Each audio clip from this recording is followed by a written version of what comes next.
Shaq adjusted his suit, ready to step into the governor's elite gala. Just another night, just another event. But the moment he reached the entrance, a firm hand landed on his chest. Not so fast. You're not on the list. The officer's voice was cold, dismissive, like Shaq didn't belong. The crowd hushed. Some guests whispered, recognizing him. Others just watched, waiting to see what would happen next. Shaq could have argued, could have caused a scene, but instead he smirked, because he was about to teach them a lesson they'd never forget. What happened next would destroy reputations, take down a billionaire, and leave the entire city speechless. Stay till the end, because this story, it's only getting started. All right, before we dive into this crazy story, do me a favor. Subscribe and tell us where you're watching from. The air outside the governor's elite gala was thick with the scent of wealth, expensive cologne, fresh leather from luxury cars, and the faint aroma of aged whiskey wafting from the open bar just beyond the entrance. The red carpet gleamed under the flashing cameras, capturing billionaires, politicians, and Hollywood elites as they strolled in effortlessly, nodding and shaking hands like they owned the world. Then Shaq arrived. Towering over the crowd, he adjusted the cuffs of his tailored navy blue suit. Unlike the other guests in stiff tuxedos, Shaq's look was effortless, smooth, clean, but undeniably different. He wasn't trying to blend in. He didn't need to. His mere presence was enough to turn heads.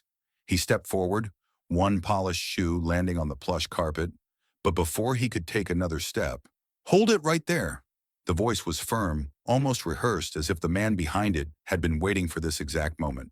Sergeant Miller, a broad-shouldered cop with a square jaw and an expression that screamed authority, planted himself in front of Shaq like a human barricade. Shaq tilted his head slightly, one brow raising. "Problem?" Miller crossed his arms. "You're not on the list." The murmurs in the background started almost immediately. A few guests paused mid-stride, their eyes darting between Shaq and the officer. A reporter who had just finished snapping photos of a senator turned her lens toward the commotion, sensing a story before it even unfolded. Shaq exhaled, amused rather than irritated. He knew exactly what this was. It wasn't about a guest list. It wasn't about security protocols. It was about something much simpler. "You sure about that?" Shaq asked, his voice calm but carrying weight. Miller didn't flinch.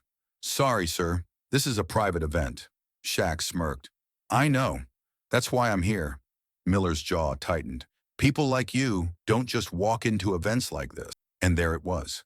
Nearby, a group of men in tuxedos chuckled under their breath. One nudged another, whispering something Shaq didn't bother to catch.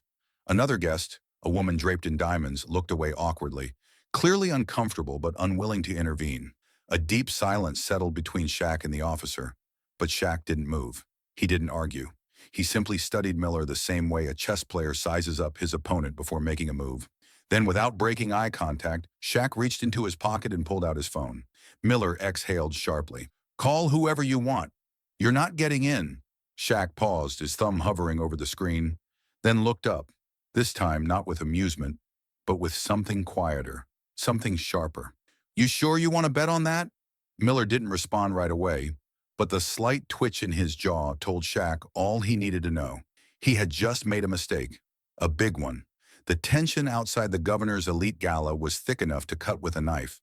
Sergeant Miller stood his ground, arms crossed like a human barrier, his uniform crisp, his expression smug. The flash of paparazzi cameras flickered in the background, capturing every second of the unexpected standoff. But Shaq, he wasn't fazed. He wasn't the type to argue with fools. He knew when to walk away, when to let things slide. But tonight was different. Miller gave a dry chuckle. "Look, man, I don't care who you think you are." Shaq tilted his head slightly, amusement flickering across his face. "That right?" Miller smirked. He had dealt with celebrities before. Entitled, arrogant, always thinking their names carried weight. He thought Shaq was just another one of them. "Yeah, that's right," he said. "And unless your name is on my list, you're not getting past me." The valet line moved steadily, another luxury car pulling up. A sleek black Rolls-Royce came to a stop, and from the back seat emerged Preston Carlisle, the billionaire investor, one of the most influential men in the city. He adjusted his cufflinks, scanning the crowd before locking eyes with Shaq. A flicker of recognition crossed his face, followed by a knowing smirk. "Shaq!"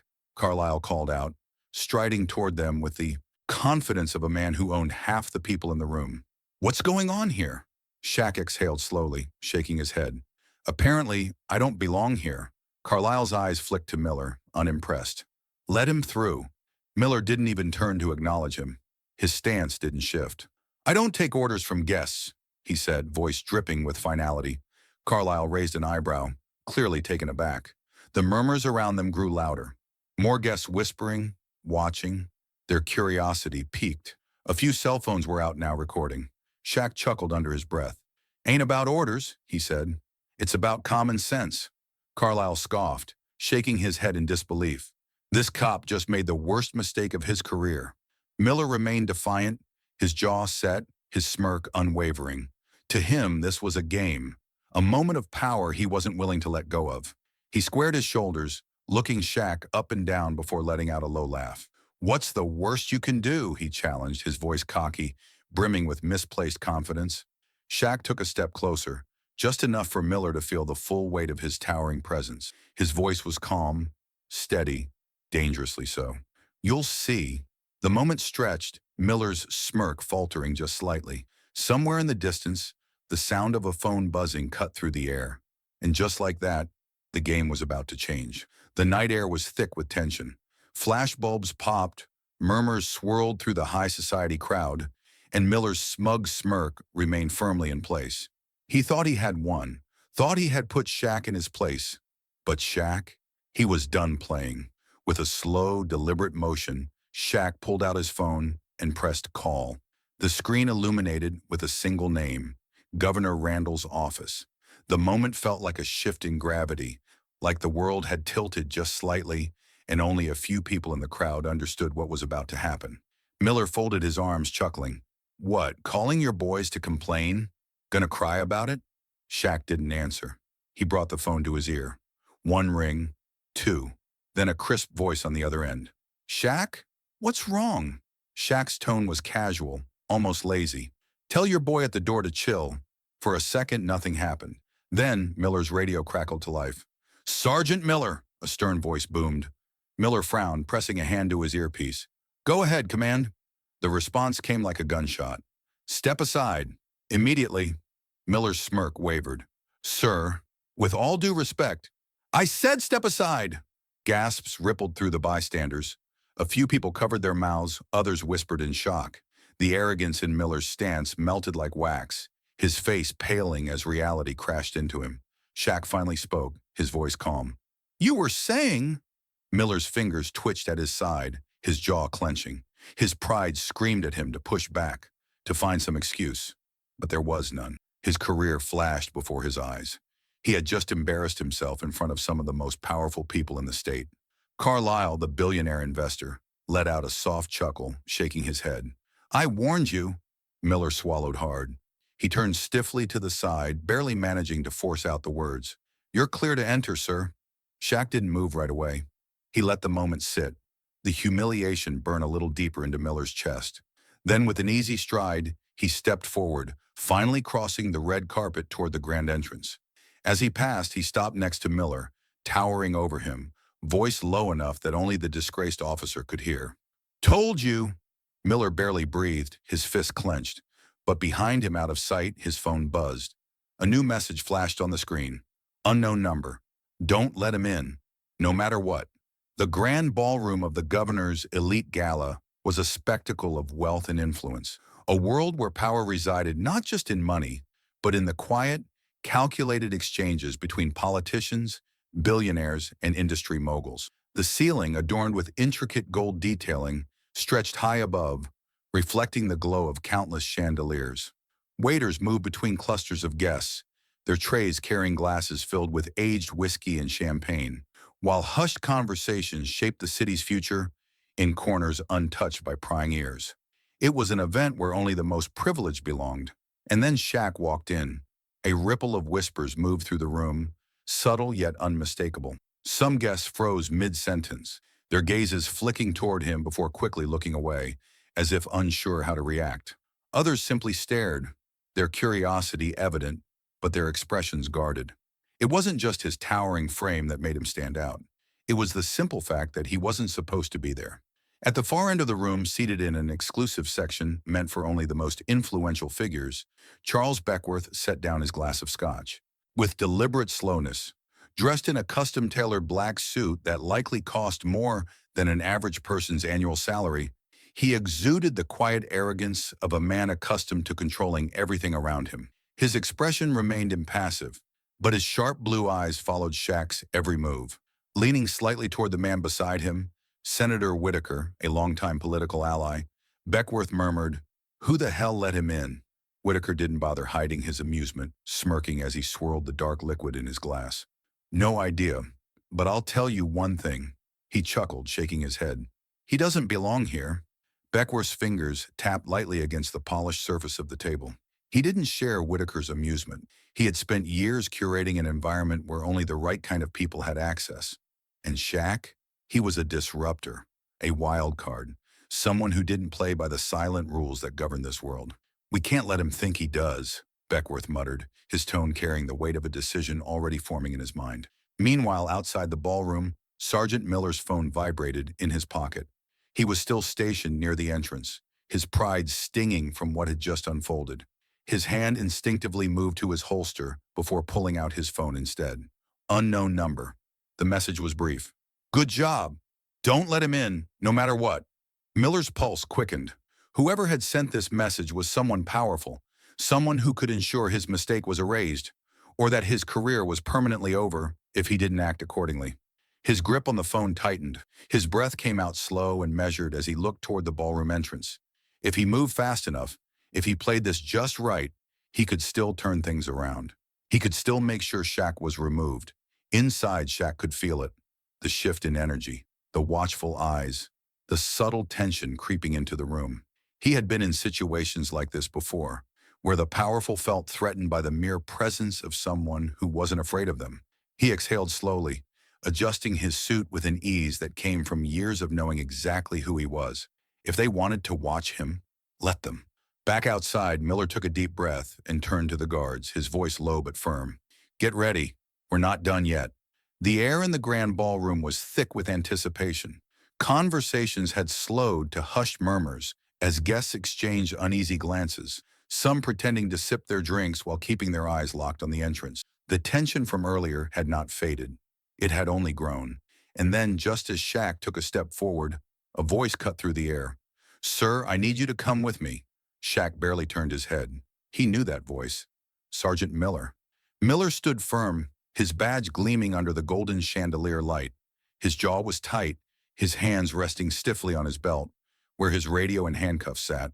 The weight of his earlier humiliation had not left him, and now he had found his chance to flip the script. Shaq arched an eyebrow. "That's so," Miller nodded. "Yeah, we got a report." He pulled a small notepad from his pocket, flipping to a page he had obviously prepared beforehand. "About a suspect matching your description. We need to ask you a few questions." A ripple of murmurs swept through the surrounding crowd. Some guests exchanged doubtful looks while others smirked, enjoying the spectacle. Preston Carlisle, the billionaire who had earlier vouched for Shaq, narrowed his eyes and took a step closer. "Are you kidding me?" Shaq exhaled sharply, a slow chuckle escaping his lips. "You really want to do this?" Miller didn't flinch. "I don't want to do anything, sir. Just following protocol." His fingers twitched at his side. His confidence, however, was forced. Anyone paying close enough attention could see the slight tremor in his stance. Then he signaled for backup. 4 uniformed officers, standing near the entrance, immediately shifted into action. They moved toward Shaq, their hands hovering near their belts, their expressions unreadable but focused. The air in the ballroom grew heavier. A guest let out a nervous chuckle. Another whispered, "Is this actually happening?" Shaq didn't move. His hands remained at his sides, his face unreadable. His gaze flickered toward Miller, scanning him, measuring him. Then ever so slowly he reached into his pocket. A flicker of alarm crossed Miller's face. One of the officers tensed, fingers grazing his holster. But Shaq wasn't reaching for a weapon. He pulled out his phone. Calmly, casually, and without another word he made a call. For a moment, all that could be heard was the faint hum of string instruments from the gala's live orchestra playing in the background. Then, The phone rang. Once, twice, and then a voice answered.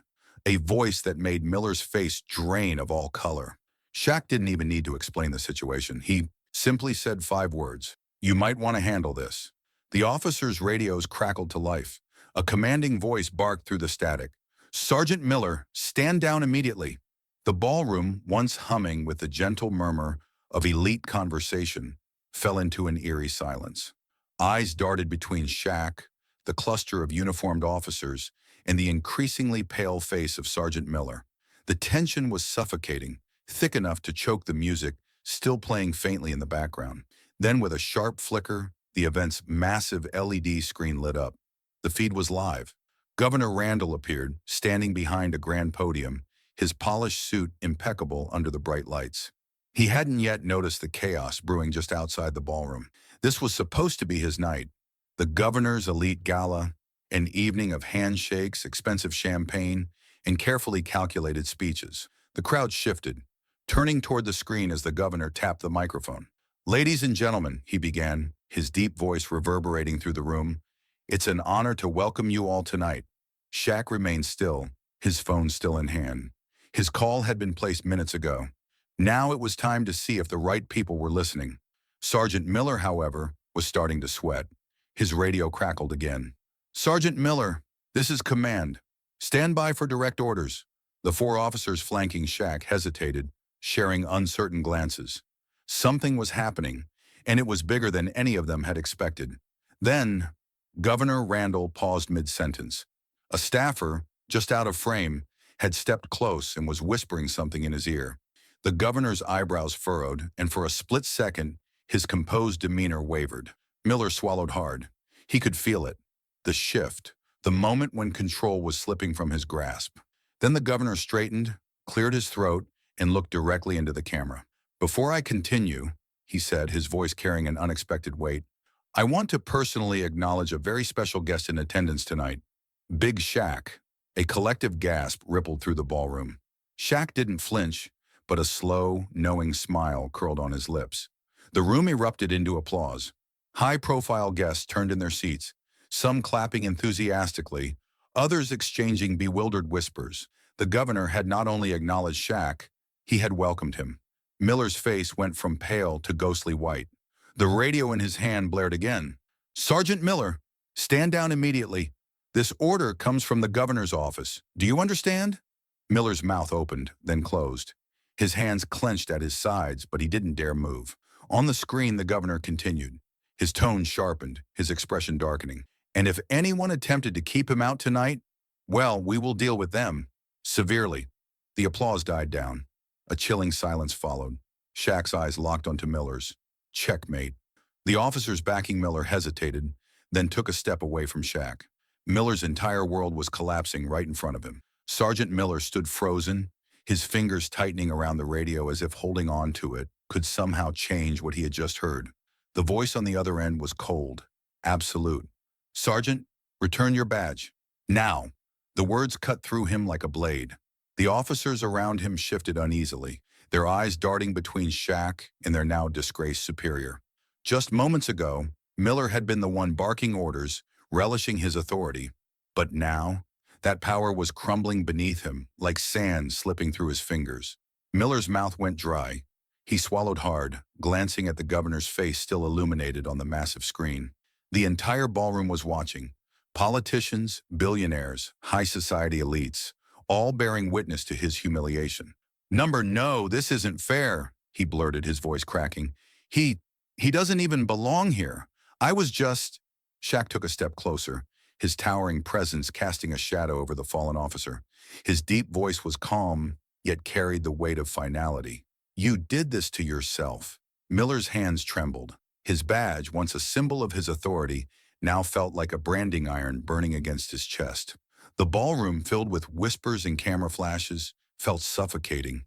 His mind raced. There had to be a way out. Someone had to back him up. He turned desperately to the other officers, his men. But instead of support, they took a step back. That was it. The final blow. Miller's breath hitched. His career, his status, his pride, all shattered in mere moments. With stiff, jerking movements, he reached for his badge and unpinned it from his uniform. His fingers hovered over it for a second, his chest rising and falling as he fought against the crushing realization. Then, with no other choice, he extended it forward. A security official stepped up and plucked it from his grasp. Just like that, Sergeant Miller ceased to exist. Shaq didn't smirk, didn't gloat. He just stared, waiting for Miller to finally accept his fate. But Miller's eyes weren't on Shaq anymore. They darted across the room, searching, desperate. For what? Then he found it. Charles Beckworth. The billionaire sat at a table in the shadows, swirling the expensive whiskey in his glass, watching everything unfold with a calculating expression. Unlike the rest of the shocked guests, Beckworth wasn't surprised. He wasn't even concerned. In fact, as Miller locked eyes with him, Beckworth smiled. Miller's face twisted in realization. He had been played, used, and now he was discarded like trash. As Miller staggered away from the entrance, shoulders hunched in disgrace, Beckworth leaned back in his chair and whispered to the senator beside him, "If Miller can't stop him, I will." Beckworth's grip tightened around his glass. The game wasn't over. It was just beginning. The tension in the grand ballroom was beginning to settle, but Charles Beckworth wasn't done yet. The billionaire sat motionless at his private table, his fingers drumming against the rim of his whiskey glass. His carefully curated world, a fortress built on wealth and influence, had just suffered a blow. But Beckworth wasn't the type to take a loss, not without playing his final card. He leaned over to his assistant, his voice a low murmur. "Make the call." The assistant, barely able to hide the nervous sweat on his brow, nodded and stepped away, phone already dialing. 30 seconds later, chaos erupted. A loud alarm blared across the venue, sending an ear-piercing shriek through the ballroom. The chandeliers flickered, and a cold, mechanical voice boomed over the loudspeakers. "Attention! There is an emergency in the building. Please evacuate immediately." The room descended into panic. Guests gasped, clutching their pearls and expensive suits, pushing toward the exits in a frenzy. Security teams rushed in, ushering politicians and billionaires toward the safest routes. The governor's bodyguards encircled him, hurrying him toward a side door. Beckworth smirked. Perfect. He adjusted his cuffs, standing as the crowd swallowed up the space around him. In the chaos, no one would notice him slipping away. That was the plan. But there was one problem. Shaq wasn't moving. Among the storm of frantic guests, Shaq stood perfectly still. He didn't flinch, didn't even glance toward the exits. His eyes remained locked on one man, Beckworth. For a fraction of a second, the billionaire's cool confidence cracked. Shaq tilted his head slightly, his piercing gaze boring into him, like he could see right through him. Beckworth's pulse quickened. He straightened his tie, masking his unease, and turned sharply toward the rear exit. Time to go. He moved fast, weaving past fleeing guests, slipping into the hallway leading to the private parking lot. The sound of sirens echoed from the streets outside. Good. Let security deal with the fallout. His private car was waiting, engine running, just beyond the exit doors. He exhaled, reaching into his pocket for his keys. Just a few more steps, and he was free. Then he heard it. A voice, deep, unshaken, right behind him. Going somewhere? Beckworth's breath hitched. His fingers froze just inches from the car door handle. Slowly, painfully, he turned around. And there, standing in the dim parking lot, bathed in the cold glow of the streetlights, was Shaq. Beckworth swallowed hard. He had money, connections, power, but none of it was going to help him now. Beckworth turned, expecting to see a security guard or some frantic assistant rushing to explain the situation. But what he found instead was a wall of pure muscle standing inches from him, arms crossed, expression unreadable. Shaq. For the first time in years, Beckworth felt small. He wasn't used to looking up at anyone. His whole life, power had been measured in money, influence, and control. But now, the 7-foot giant towering over him held a different kind of power, one that couldn't be bought. Beckworth forced a smirk, straightening his suit jacket like it hadn't just been drenched in sweat. "You really think you're bigger than me?" His voice carried that same smugness, but there was something else beneath it now. A waver, a crack. Shaq chuckled, shaking his head. In every possible way. The words hit harder than Beckworth wanted to admit. He was used to throwing his wealth around like a weapon, shutting down any challenge with the right price tag. He took a slow breath, forcing his voice to steady. Look, big man, this is a misunderstanding. No need to make a scene. He reached into his pocket, pulling out a sleek black business card, pressing it between his fingers. Walk away now and I'll make it worth your while. Shaq didn't even glance at the card. Didn't blink. Didn't move. Beckworth hesitated. His usual tricks weren't working. Shaq's voice was calm but heavy. I don't take shortcuts, man. But you? You're about to run out of them. Beckworth opened his mouth to respond, but before he could, sirens. A sharp wail of police and federal vehicles sliced through the night air. Blue and red lights flashed against the parking lot pavement. Engines revved, tires screeched, and within seconds, dozens of FBI agents flooded the area. Beckworth spun around, heart pounding. No, no, no! His hands clenched at his sides. He had planned the evacuation alarm to escape unnoticed, not to walk straight into this. A suited agent stepped forward, badge in hand, voice firm. Charles Beckworth, you're under federal investigation for fraud, bribery, and obstruction of justice. We need you to come with us. Beckworth's throat went dry. He turned back to Shaq, eyes burning with desperation. You set me up, he hissed. Shaq shook his head. Nah, you set yourself up. Beckworth glanced toward the other end of the parking lot, where his private jet was supposed to be waiting. But instead of an open runway, he saw agents surrounding his aircraft, blocking his only escape. Beckworth's face drained of color. The realization hit him like a punch to the gut. There was nowhere left to run. For years, Charles Beckworth had enjoyed absolute power. He moved through elite circles effortlessly, his influence stretching into the highest levels of government and business. People respected him, feared him, and most importantly, obeyed him without question. But tonight, as the cold steel of handcuffs locked around his wrists, all of that power dissolved like mist under the harsh glare of flashing cameras. The once mighty billionaire was now just another criminal being taken down in front of the world. The lead FBI agent held Beckworth's arm firmly, his voice carrying the weight of finality. Charles Beckworth, you are under arrest for fraud, bribery, and obstruction of justice. Anything you say can and will be used against you in a court of law. The reality of the moment hit Beckworth like a sledgehammer. He jerked his arm, trying to free himself, his breath coming in ragged gasps. His suit, once immaculate and perfectly pressed, now felt suffocating, the collar tightening around his throat. His gaze darted wildly across the sea of faces, familiar allies, fellow elites, men and women who had once scrambled to be in his presence. But instead of finding support, all he saw were cold stares and murmured conversations. Nobody stepped forward to defend him. Nobody protested on his behalf. The weight of betrayal settled deep in his chest. His voice, once steady and commanding, cracked with raw fury. This is a mistake. You don't know what you're doing. He struggled against the agents, his expensive shoes scraping against the polished marble of the gala entrance. I own this city. I own every damn one of you. Silence. Not a single person stepped in to stop the arrest. Some of them didn't even meet his gaze. A few pulled out their phones, recording his humiliation. Beckworth's chest heaved, sweat gathering at his temples despite the cool night air. His hands clenched into fists as his frantic eyes landed on Governor Randall, who stood calmly on the grand steps of the venue, watching the scene unfold with an unreadable expression. Desperation clawed its way into Beckworth's voice. Randall, say something. Tell them this is a misunderstanding. The governor, a man Beckworth had considered his greatest political asset, simply adjusted his tie and held his silence. Beckworth froze, his mouth slightly open, as if he couldn't comprehend what was happening. This wasn't how things were supposed to go. Then Shaq stepped forward, his towering frame casting a shadow over the defeated billionaire. His expression wasn't triumphant or smug. It was calm, steady, like a man who had seen justice finally take its course.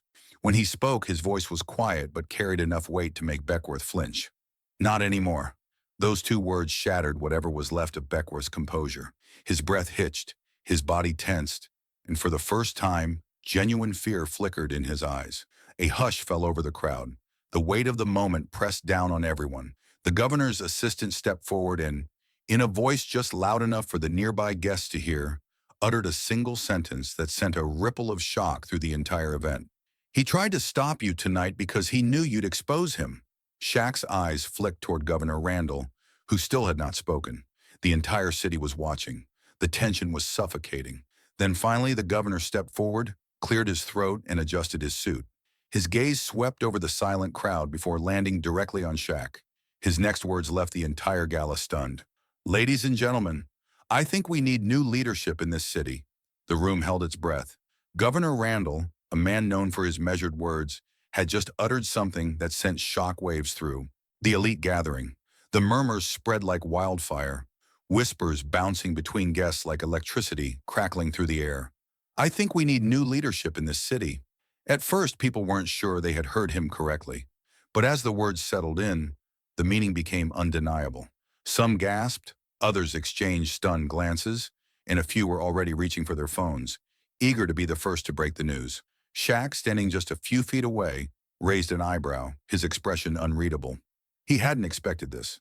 He came here for a night out, not to become the centerpiece of a political scandal. Flashes from the cameras exploded across the scene as reporters shoved forward, microphones outstretched, voices overlapping in chaotic urgency. "Governor, are you endorsing Shaquille O'Neal for office? Mr. O'Neal, do you have political ambitions? Are you considering a run?" What inspired this sudden shift in leadership talk, Governor? Randall remained calm, clasping his hands in front of him as if he had all the time in the world. His voice carried authority as he responded, "Let's just say that recent events have reminded me that true leadership isn't about wealth or power. It's about standing up when it matters most. And tonight, I saw exactly who had the courage to do that." All eyes snapped back to Shaq. He exhaled sharply, shaking his head with a smirk. "Man, I just wanted to attend a party." A wave of laughter rolled through the crowd, but the intensity of the moment didn't fade. The reporters weren't letting this go. "So you're not denying it, Mr. O'Neal?" Shaq sighed, adjusting his jacket. "I'm denying that I have any plans to run for office. I ain't a politician, never wanted to be. But I do believe in doing the right thing. And if tonight showed anything, it's that a lot of people in this city need to check themselves." The cameras clicked rapidly, every word being recorded, every reaction analyzed. Across town, in a dimly lit apartment, Miller sat slouched on his couch, watching everything unfold on TV. His face twisted with rage as he gripped the remote in his hand. The broadcaster's voice boomed from the screen. "Governor Randall shocks the city with his call for new leadership, seemingly directed at none other than Shaquille O'Neal." Miller's fingers tightened, his knuckles turning white. He had already lost everything tonight: his badge, his career, his power. And yet somehow Shaq was still standing, stronger than ever. With a furious growl, he hurled the remote across the room, shattering it against the wall. He wasn't done yet. The cold leather of the police car seat pressed against Charles Beckworth's back as he sat there, wrists cuffed, staring out through the tinted window. His world had collapsed in a single night. The flashing red and blue lights reflected off the polished pavement, but Beckworth wasn't focused on that. His eyes were locked on the man standing at the top of the grand staircase, Shaquille O'Neal, shaking hands with Governor Randall. For decades, Beckworth had ruled these circles, controlling politicians, pulling the strings behind the scenes. But tonight, the power was gone. His wealth meant nothing, his influence had crumbled, and the very people who used to bow before him were now pretending they never knew him. Across the city, news alerts exploded across screens. Breaking news: Big Shaq takes down corrupt billionaire. Charles Beckworth arrested for fraud and bribery. Shaq exposes elite corruption. A new era begins. The headlines flashed across every major network. Reporters outside the gala shouted questions, eager to capture the moment. "Shaq, how does it feel knowing you just took down one of the most powerful men in the city?" Shaq adjusted his suit, cool as ever. He took a moment before answering, letting the weight of the night settle. "I ain't in politics," he said, his deep voice carrying over the crowd. "But I do believe in justice." The reporters fired off more questions, but Shaq had already turned away, heading toward the valet. He was done talking.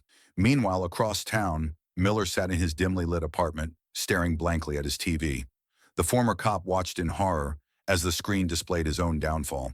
"Sergeant Miller fired after controversial incident at elite gala?" The words burned into his brain. His career was over. His name, forever disgraced. With a bitter scowl, he grabbed his beer bottle and hurled it at the screen. The glass shattered, sparks flying. But it didn't change anything. Shaq had won. Back at the gala, Shaq stepped toward his car, the cool night air brushing against his face. He exhaled, finally letting the tension of the evening melt away. It was over. Or maybe it was just the beginning. As he reached for the car door, a journalist shouted, "So, what's next for you, Shaq?" Shaq paused, glanced back with that signature smirk, and said, "Guess we'll find out." With that, he slid into his car and drove off, leaving the past behind and the future wide open.